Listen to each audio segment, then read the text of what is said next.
Well, hi, Taylor. It's really nice to meet you finally. How are you doing today? I'm great. How are you doing? Thank you so much for having me. Thank you so much for agreeing to talk to me. I know this is going to be actually the first conversation in this series about financial decisions for our January series in the College Nook podcast. So I'm very excited to have you start us on this topic. That's amazing. And this is my very first podcast. So we're That's both doing awesome. first. Yeah. Yes. Well, I wanted to give you a little snapshot as to why I'm doing the series for financial decisions, specifically in financial planning. I moved to the US approximately 7 years ago. And when I came here, everything was so new to me. Start from credit cards to Oh, building yeah. your credit history. And I'm like, what? You have to have a credit card to show that you're a good citizen? So, hmm and then I went to college, and then obviously we had some student loans. So all of that was so new to me, and it was so difficult to navigate that I'm now reflecting back on some of this stuff. And it's like, man, if I didn't have some of the friends in my life, like I wouldn't know any of it. hmm And, honestly, I feel like we need to bring more awareness and be more open about these topics because I find that money topics are kind of a taboo. Totally taboo. I completely agree. Yeah. Yeah. And so I think it's interesting for me to talk to you about specifically your debt free journey. How did you come up with the plan? What really kind of motivated you to do this? And I'd like to start by just having you share just a general story of your kind of student debt journey. And then we'll talk a little bit about specifics of your strategies. Yeah, I'd love to. Generally, I graduated college in May of 2015 with $60,000 of student loan debt. Flash forward about 4.5 years, and I am now debt free. So I've paid it all off, Amazing. but it definitely took a lot to get there. So I'm really excited to share with your listeners how I did that and how they can too. That's amazing. And it's very kind of daunting to think about $60,000 and how you can possibly pay that off in such a short amount of time. And so before we talk about your strategies, I want to really just hear your story of how you got motivated to do that because you graduate, you get your first payment in like after 6 months or something, and a lot of people they stick to their 10-year repayment plan or whatever. So what Mhm. made you want to repay it earlier? Yeah, that's a really good question. So I definitely didn't just graduate and all of a sudden I was motivated and ready to go. So I graduated, I got my very first job, starting my career, was getting my very first, quote, big girl paychecks. Yeah. Um, I went shopping, I traveled, I spent all my money. I was living paycheck to paycheck. But you know what did it for me personally was I'm very into personal development. Hmm. And so I always strive to be the best person that I can be. And personal development and personal finance kind of go hand in hand. Like if you're going to be, a strong, well rounded person, like it's really in your best interest to get your finances in order. And so I kind of realized that as I was, diving into all the personal development stuff. And then I just started stumbling upon personal finance blogs. Two in particular that I can remember vividly are Mr. Money Mustache is Hmm. one of them. They're And then, from Boulder. oh, really? So Yeah. I live in Denver, and I also know that they're in Okay. like in Boulder. So yeah. That's awesome. Yeah. So his, and then I Will Teach You to Be Rich by Ramit Sethi. And so, it doesn't take long. You start reading their stuff and you get fired up because they retired early, they're living life, they got their stuff together. You know what I mean? So you kind of you read about their lifestyle and you're like, wow, I want that for myself. And you get really motivated. And so that kind of did it for me and it set off a spark. That's awesome. What were some of the first steps you took to come up with the plan for repayment? Because I know I remember my story. I feel like it was the same like yours. You graduated, got your first job, start making those minimum payments, and then it's like, oh man, I just want to be done with this. Why am I paying all this interest? So it took me a while to figure out what's the best strategy. And I'm just curious to hear what specific steps you took, like what did you try, what worked, what didn't work, and how is this even possible to, be a young professional and pay it off so quickly? Like, I feel like a lot of people feel that it's not doable. You know what I mean? Yeah, I get that. Man, there were so many things in there. I feel like I could answer this in so many ways, but the positive influences in my life were huge. I had, you know, not so much peers because I think we're kind of all in the same boat of like making money for the first time and not really knowing what to do, but like parents. I mean, my parents were always kind of like, well, to be honest, my parents were like, debt is normal. Like, you'll be fine. Like, but, I started listening to Dave Ramsey as well, just different people in the finance community, kind of encouraging you, like, hey, debt is not cool. You don't want to be here for the next 40 years of your life. So I have an interesting situation. When I graduated, I had two loans, two Mm, student loans. One was $5,000 mhm, and one was about $55,000. So mhm. very different in the amounts. Yeah, And I had sort of learned about the debt snowball method, yeah, which is the method where, you pay the smallest balance first out of your student loans and you kind of get motivated and you yep. can pat yourself on the back and feel proud and then move on to the next one. Well, I kind of had an epiphany one day where I was like, okay, I have a $5,000 loan over here, $55,000 over here. I have $10,000 in savings. Why don't I just pay off my little one, the little one, if those $5,000? So I just went with it that day. Yeah, So I paid that one off. And that too kind of like literally, got the ball rolling, pun intended, snowball. So I just got really amped up on that. I was like, wow, like I can do this. I saved up this money. I paid this off. And then it was my attention immediately was directed toward the larger one. Um, but yeah, so that's kind of how that happened for me. I didn't really have to, I mean, because since I knocked that one out, I didn't really, I kind of did debt snowball and debt avalanche because I really only had one. yeah, yeah. I feel like I again was in the same boat because I'd listened to Dave Ramsey, and it's like it makes sense when you're just starting, you want that motivation. And I think Snowball made a lot of sense. Like little balances per semester is like $2,000 balance. Yes, I did it. I can do this. So it's just Mhm. motivating. And then I talked to my more math savvy friends. They're like, Natalie, you're doing this wrong.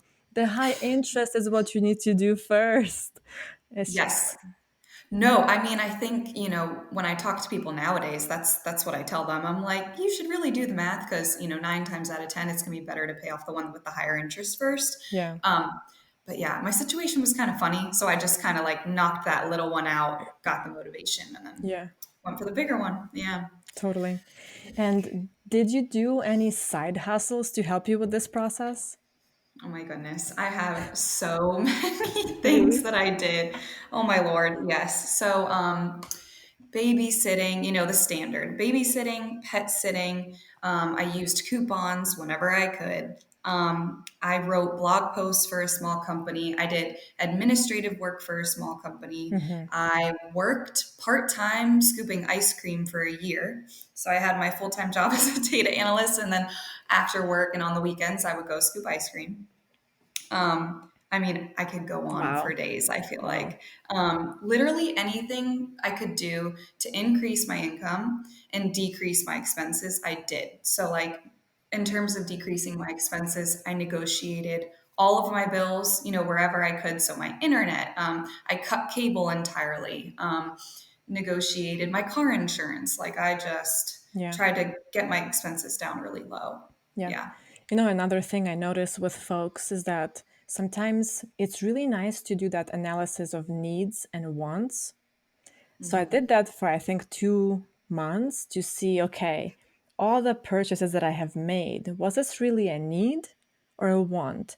And because I was still on that path of paying off my debt, I was like, well, maybe I shouldn't be buying this every month. Maybe I can reward myself once in 3 months with whatever it is, you know? So I think Yeah. it's really important because sometimes we make these purchases that are not really, I don't want to say needed, but maybe they can wait. Or, Frivolous, more frivolous. yeah, Yeah, like for me on the last year of my debt, you kind of learn when you're on a debt-free journey too, like what you truly value. Because for me on the last year of my debt-free journey, I didn't buy a single clothing article.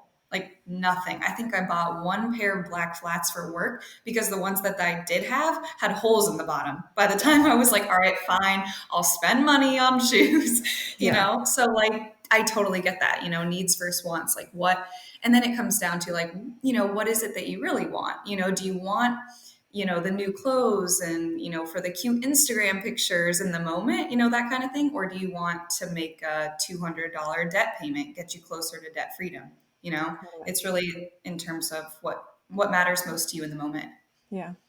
And so when I was actually reading through articles, your name popped up in one of the articles on the internet, and I Oh, was no like, "Wow, way. yeah!" I was like, "Wow, That's weird.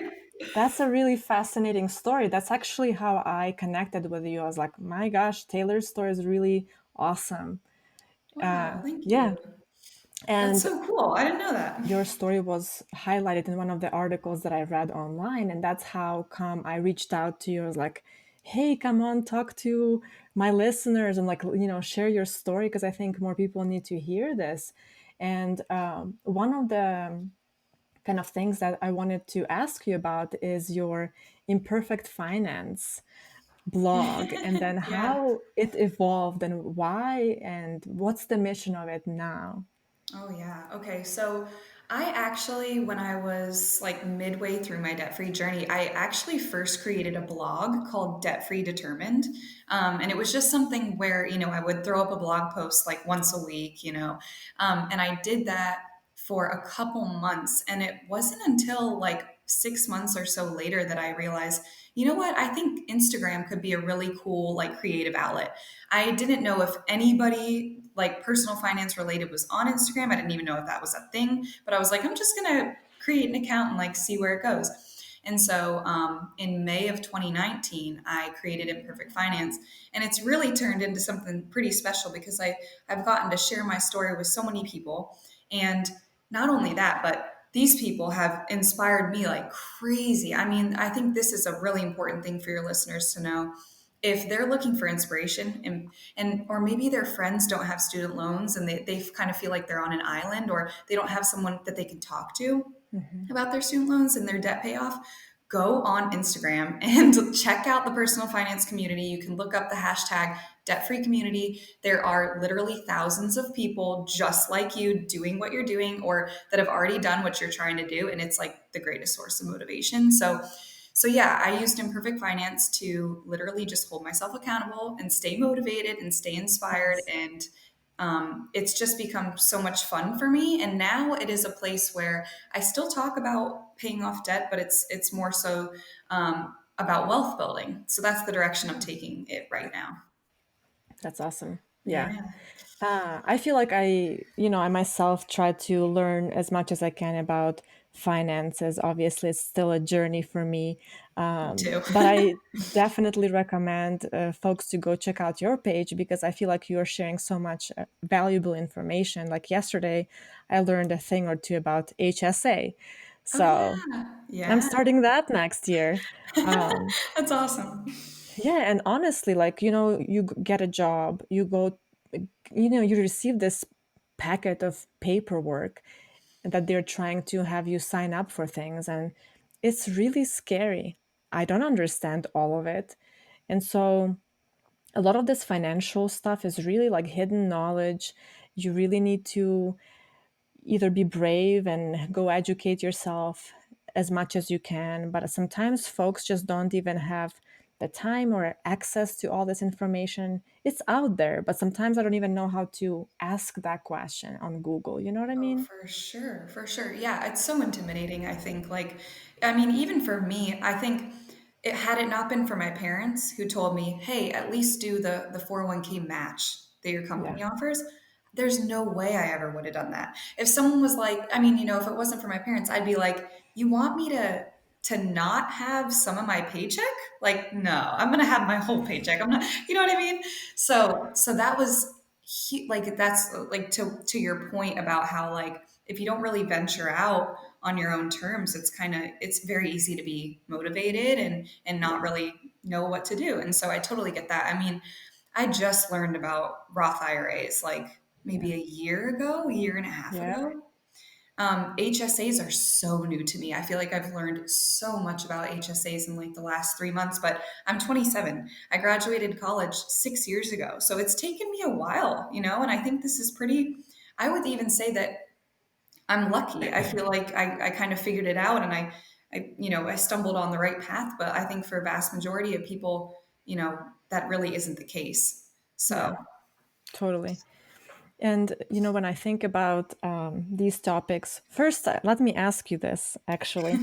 Um, so, because money is such a big taboo as a topic in the US, how did you become brave to share your financial kind of backstory? You know what I mean? yeah, well, so at first on Imperfect Finance, I was actually anonymous. Hmm. And I was like, I don't want anybody to know like that I have student loans and I don't want anybody. This is so embarrassing. That's how I felt. But Yeah. the more I talked about it, and then honestly, the more you talk about it, the more comfortable you are with it. Cause you're like, oh wow, like unfortunately, this is a pretty normal thing. A lot of people have debt. A lot of people are going to be in the same boat as you, basically. So I think it helps though that I was in a little corner of the internet with Imperfect Finance where I would talk about it, my debt, and everybody would be like, "Oh, me too, me too, me too. I have it too." Like da da da. I know exactly how you're feeling. Like it Yeah. makes you feel less alone, and then the shame around student Hmm. loans dissipates slowly but surely over time. But it definitely takes that initial like stepping out of your comfort zone to maybe share it. And then you share it a little bit more. And then over time, you're like, okay, it still doesn't feel good to have debt, but I'm not as ashamed of it as I once was. Yeah, totally. Yeah. I'm also very cognizant of the fact that, I am pretty good with money, generally speaking. Like, I won't go and spend a bunch just because I want to. So it becomes a little challenging for me to have, let's say, friends or acquaintances who have different relationship with money. So I'm curious to hear with you, are you surrounded with friends, family who are on the same page with you? That's one part of the question. And then also, do you feel like your personal relationship with money changed over time? Yeah, okay. So my friends, they're gonna listen to this and be like, "What the heck, Taylor?" But I'm definitely the person who's like, "Hello, are you saving for retirement?" Like my friends, my friends are like so annoyed with me. I pester them like crazy. This is kind of funny, but actually, last Christmas, I think it was, my boyfriend was like, what do you want for Christmas? And I told him, I want you to start a Roth IRA. So he did that for me, for himself. And Yes. that's me as a friend. I think my friends are less into personal finance. However, I can definitely see how like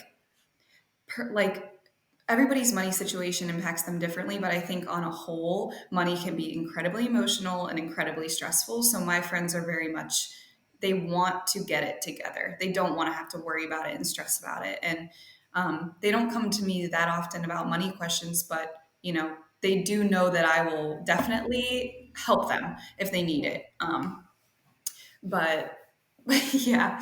And then in terms of, how I used to be and how I am now, I'm kind of like you. I, I haven't always been, I think I'm decent with money now. I do not think I'm perfect. I have so much to learn.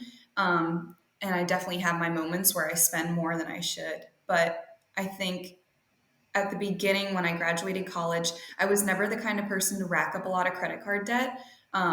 Again, this goes back to my parents. I really should thank them. I'm realizing I think I was kind of like scared of credit card debt because of them.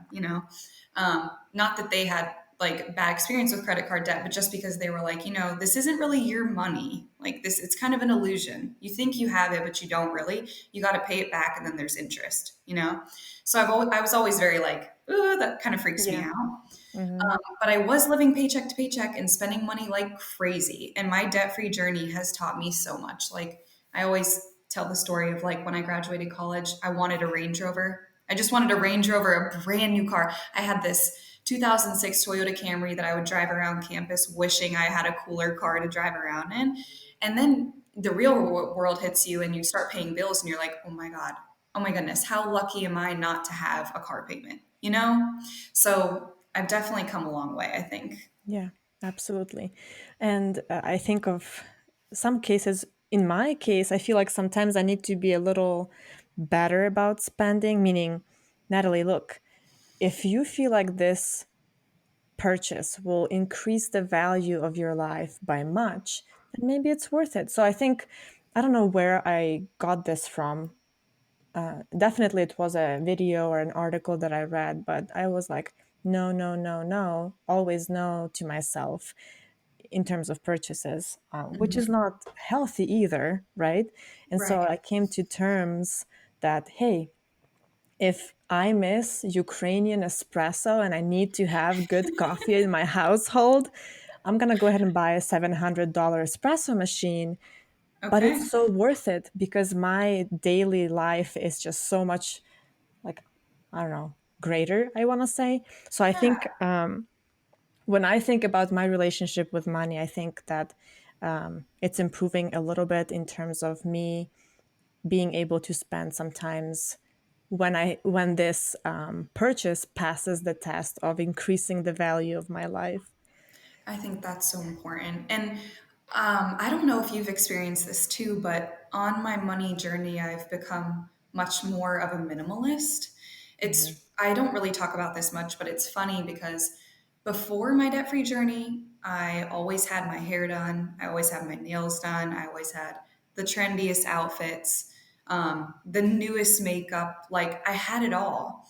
And now I just don't care about those things nearly as Hmm. much. It's so strange. Sometimes I wish I cared about them. Like I could really, use getting my hair done, my nails done, but I just don't. And I feel like it's really, really weird. In this weird way, I feel like my debt free journey has just given me more confidence in like who I am as a person. I don't need all this fluff. I don't need all these things. I don't need to impress anybody. Like I am who I am, and I feel like I've learned just that about myself. And just yeah, it's a funny thing, but that's Yeah, that's the way it is right now. So totally. I yeah, think this experience really shapes us. But I also wanted to bring another point that a lot of people are afraid to start their debt free journey because of what you mentioned earlier. Money sometimes is a touchy subject, it's very emotional, and sometimes we just want to not look at it because it's yeah. scary. I don't even know where to start. What kind of advice or like maybe tangible steps would you kind of say people should consider taking when they face that stress and anxiety? Like, oh my gosh. Yeah, and I get that. Because money, I mean, like we're saying, it's just so emotional. But looking at your money situation, although it may be the hardest first step you can imagine, could be the very thing that motivates you most. And I say that because for me, what was another thing that really just fired me up, I Googled the calculation to calculate my daily interest that I was paying on my student loans. Oh my goodness, Natalie. When I tell you that I got so fired up, I was paying $10 a day in interest. And so my monthly payment was around $300 a month. And so by the end of the month, when I had to make my payment, my entire payment was going just toward interest. And it wasn't even touching the principal amount. And that was just so frustrating for me because I already felt like $300 is so much money. Like I feel like I'm trying to gather this money, scrape it all together, just to make my student loan payment. And you're going to tell me that I'm not even paying down the total balance of my student loan. Yeah. So that, I mean, I really recommend everybody do that. You can Google it, do a quick Google and Google search and get that equation and yeah, you'll be surprised. Yeah. Once you see the numbers, then you will maybe get motivated by them. But Yeah. also, I feel like in terms of mm, some tools or helpful planning things, like did you maybe develop something, or did you use some other resources out there? For example, I will give you my example. For me, zero based budget was one of the good tools, because zero based budget, I can see right away, okay, bill, little coffee once a week or whatever. I don't drink coffee in Starbucks, people. Yeah. But I'm just saying, yeah. Yeah. So like that helped a lot, because then I saw, okay, my target, like this month, I'll be able to save $500. Okay, that's the goal. And then obviously that allowed me to save for emergency, like a $1,000 emergency fund that Dave Ramsey recommends. And then everything else would go towards loans. So I'm curious if you had any tools like that, or currently maybe you would recommend something. Yes. So I still to this day use zero based budgeting myself.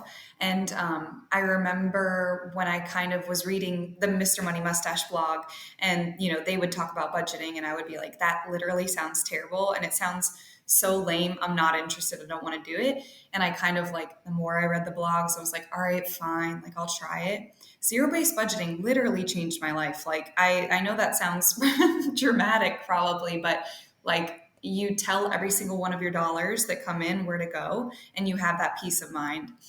So I highly recommend people look into zero based budgeting for sure.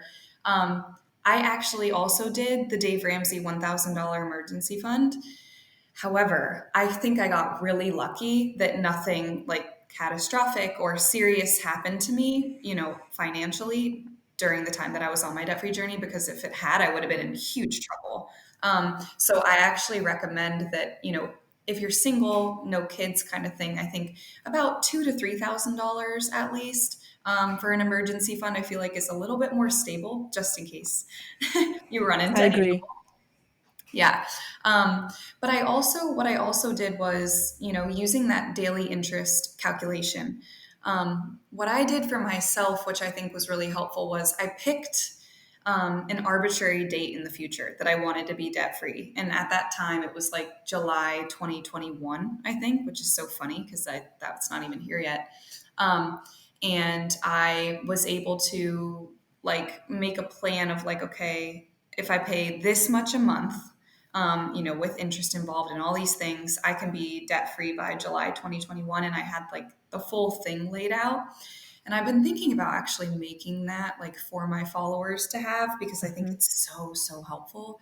But being able to calculate that and like seeing when you could potentially be debt free is huge.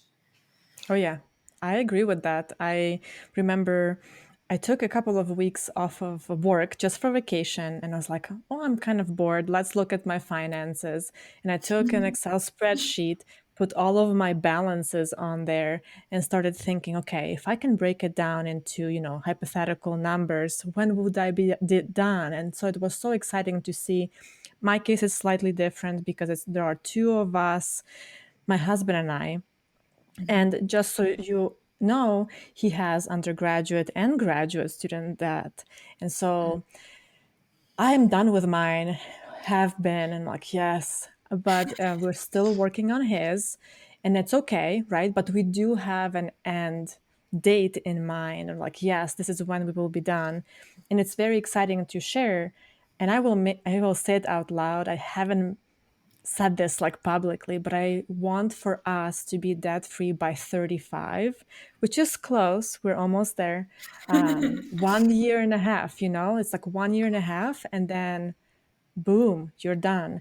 No car payments, no student loan payments. The only thing that we will have at that point in time is our mortgage payment. But I feel like from financial perspective, that's sort of like an investment, because not sure if you know, Denver's kind of a hot market. So you buy a house here, it just grows. Yeah, I can imagine. But I just wanted to mention that, tools like that really help you stay on track too, Yes. and I totally agree that $1,000 emergency fund was risky, Yes. especially for a family Yeah. with kids, for example. Oh my gosh, I can't even imagine that. Yeah, for sure. But I think, we talk about like having a date in mind that kind of gets you excited, right? Like once you have that date too, you almost get motivated even more because then you're like, how can I bring the state closer and closer? For me, when I had the July 2021 debt free date, that's literally my mindset. And I hadn't had a roommate since college. But Hmm. I was like, if I get a roommate, I can be debt free 6 months faster. Is this worth it? I don't know, but we're going to try it. And so I literally put an ad on Craigslist. I moved out of my one bedroom apartment to a townhome on the outskirts of town, much cheaper, much cheaper. Got a roommate, Yeah. split the rent in half, and it shaved off so many months of my debt free journey. So, yeah. Yes. Yeah, you gotta be creative. I think a lot of times it's difficult, but like you mentioned, getting out there, reading other people's stories and what they do to get there, it's really inspirational and it gives you ideas, because that's how I started too. Just get on the internet, Instagram, hashtag debt free journey. I think that was really good. Seriously, it's so, so helpful. And like, I mean, every single day there are new accounts popping up that are like, day Mhm. one of my debt free journey. And you're like, okay, like, let's do this together. And Totally. everybody's so encouraging. You can reach out to anybody. And I mean, it's a really great community. Everybody's really nice. So Yeah. it's awesome. So now that you're done with your debt, what are your next like financial goals moving forward? I'm curious. Yeah.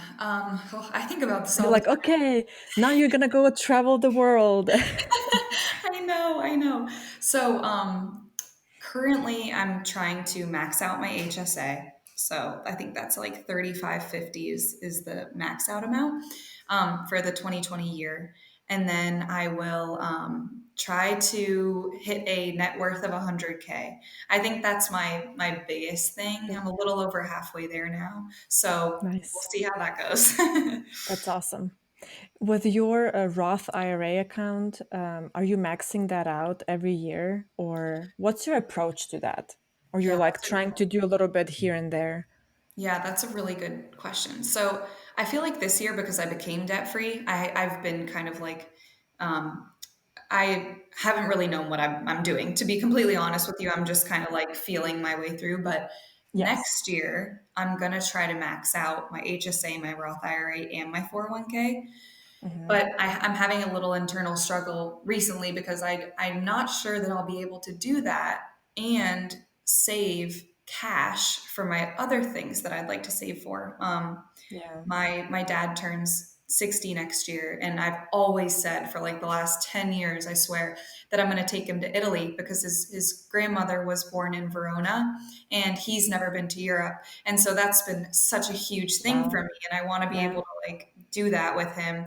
But you got to have the cash to do it. And if I'm putting all of my cash towards my retirement accounts and those investments, it's going to be hard for me to save the little Yeah. money on the side.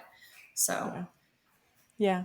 And see, as I mentioned, that value, if you see the value in doing something else or putting that cash somewhere else, I think it's really important, because sometimes when I listen to myself or other folks who are in this financial world of like budgeting and planning, people who are like regular people probably thinking, you guys are pretty crazy.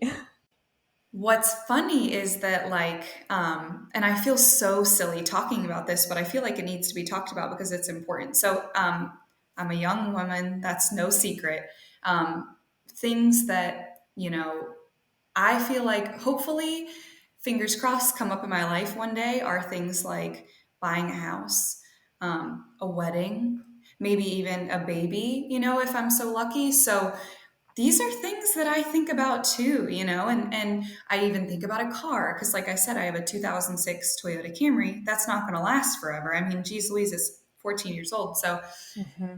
those are things that I'm like, wow, like I really want to invest and build my net worth. But at the same time, I'm like, these are not small expenses over here that I would love to have to pay for in a way in a couple years, Yeah. like a wedding, baby, car, you know, those aren't small. So I'm going to need to determine, what do I want most, and really kind of decide that. So I Yeah. think about that all the time. And kind of finding that balance too, you know?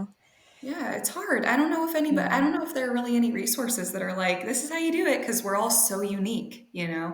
all want different things at different times. So it's just very interesting. But it's fun to navigate. You know what I mean? It's very exciting thinking about the future in that Yeah. way. So Agreed.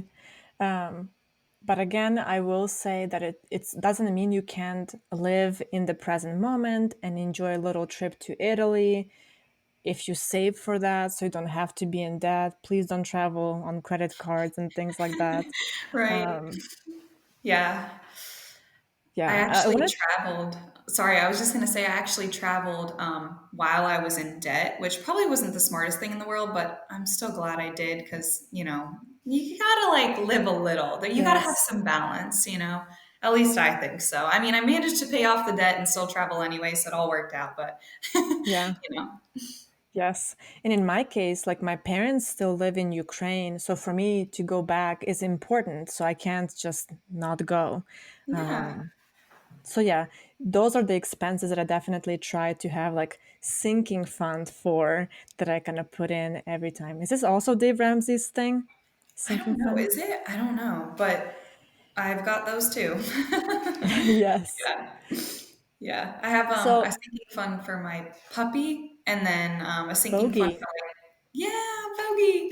Yeah. And I have a sinking fund for like taxes on like Uh-huh. earnings I've made, that kind of thing. You know, Taylor, a lot of my listeners are actually college students and the recent graduates and young professionals. And I think it would be important to end this podcast by pointing them into some kind of resource area. And I know you've been working on some of those. Could you share a little bit more information about them? Yes, absolutely. So, I actually created a student loan guide for those exact kind of people. So, it's the guide that I wish that I had when I graduated college and my grace period was over and my student loan payments started kicking in.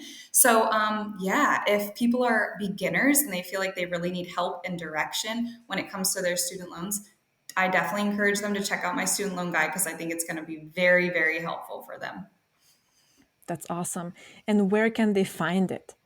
Yeah, you can find it at the link in my bio on Instagram. The student loan guide is going to be on Etsy. Or if you can't find it for whatever reason, you can just shoot me a DM and I'll be happy to show you where it's at. Awesome. And I'll be sure to include some links in the notes for this podcast as well. Perfect. Excellent. And there is one last question that I saved for the end of our conversation. And I want to make sure and ask all of my guests this month the same question. And that is, what is the most valuable financial advice you've received? Oh, goodness. This is a really good question. Um, hopefully this doesn't sound too cliche because it's really very true in my life. But my mother, and she'll love hearing this, is the person who told me that before you spend your money on anything else, make sure you pay yourself first. So that could be putting money aside in savings and investments. That can honestly even be, in my opinion, putting money towards your debt. If you're doing something for yourself, for your betterment, your financial security, I think that you are totally on the right path. So, yep, I will say definitely pay yourself first, I think is the best advice. That's awesome. You know, one thing that I noticed throughout this conversation is that a lot of good wisdom came from your parents. So definitely thank you, parents. I know, I'm surprised. Yes. Yeah, I definitely will thank them for sure. Yeah. Well, thank you so much, Taylor, for joining me today. I really enjoyed this conversation and I hope that we'll stay in touch. And who knows, maybe we'll have another interesting topic to cover in the future. Yes, absolutely. Thank you so much for having me, Natalie. Take care.